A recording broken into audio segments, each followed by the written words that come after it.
नमस्कार, मी Archana cook with Archana या चॅनलमध्ये तुमचे स्वागत करते। आज आपण साबुदाण्याची खिचडी कशी करायची ते पाहूयात। 2 वाटी भिजवलेला साबुदाणा, 4 बटाटे कापून घेतले आहेत, 1 चमचा लाल तिखट, 4 हिरव्या मिरच्या, चवीनुसार मीठ व शेंगदाण्याचं कूट इतकं सामान घेतलं आहे। आता मी इथे गॅसवर कढई ठेवून फुल गॅस केला आहे। आपलं तेल गरम झालं की त्यामध्ये बटाटे टाकून घेते।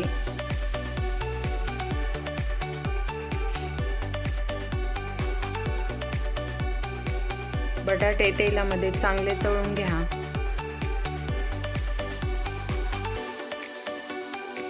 अधूनमधून परतत राहा बटाटे, नाहीतर कढईला चिटकून जातील। आपले बटाटे परतत आलेले आहेत, तर आता मी हिरवी मिरची टाकून घेते। सुरुवातीला जर हिरवी मिरची टाकली तर पूर्णपणे काळी होऊन जाते, त्यामुळे मी आता मिरची टाकली आहे। आता आपली मिरची तळत आली की थोडंसं हलकंसं मीठ टाकून घ्या, म्हणजे बटाटे थोडेसे मिठाचे लागतील। आपले बटाटे चांगले परतत आलेले आहेत, मिरच्या पण चांगल्या तळल्या आहेत। अशा प्रकारे मिरच्या झाल्या की मग आपला साबुदाणा टाकून घ्या।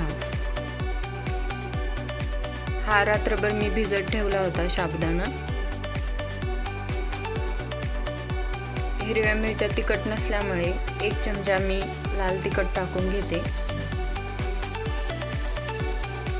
थोडीशी तिखट खिचडी आवडते म्हणून थोडंसं लाल तिखट टाकून घेतलं आहे मी। तुम्हाला जसं तिखट आवडेल त्यानुसार तुम्ही घाला।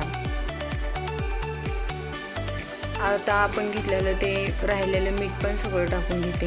1 चमचा मीठ घेतलं होतं। सर्व जिन्नस टाकून पूर्णपणे शाबू एकजीव करून घ्या वर त्यावर झाकून ठेवा। आता मी त्यावरचं झाकण काढलं आहे। आपली खिचडी चांगली शिजली आहे, साबुदाण्याचा कलर पण चेंज झाला आहे।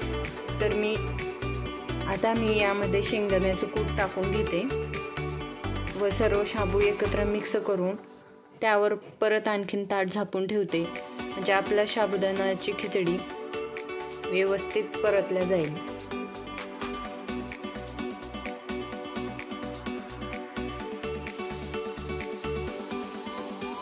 मी झाकण काढून बघितले आहे, आता मस्त खिचडी झाली आहे।